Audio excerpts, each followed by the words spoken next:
I was on the first two engine company when we arrived on the scene.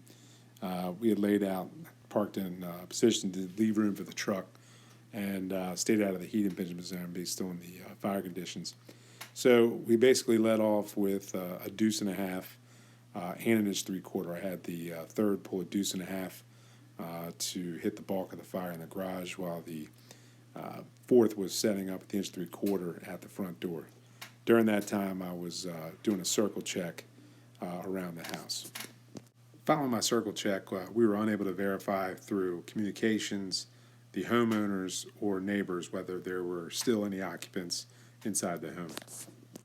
We had roughly a half tank of water left after what we used on the garage, and began an interior attack with a crew of 3.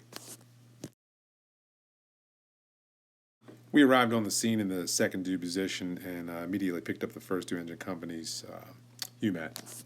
Following that, I had my crew build out a line to back up the first two engine company. While my crew was building out the line, I did a face-to-face with the first two engine driver to see how he was doing, and was observing fire conditions. We were able to see that the first two engine company had not been able to get to the seat of the fire yet.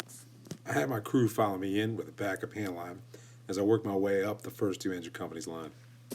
Once I confirmed that the first two engine company had enough line and that they had made it to the seat of the fire, we took a position in order to protect the first two truck company's search and to back up the first two engine company if needed.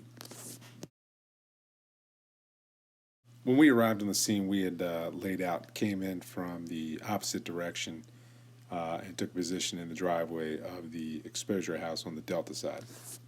Immediately directed my crew to advance a pre-connect line to the Charlie side of the structure. During this time, I was checking fire conditions to see if there was any conversion from fire attack, checking the exposure, and was getting a general size up of all to communicate back to command. In addition, I was checking for egress, visibility, hazards, and whether there was extension into the basement.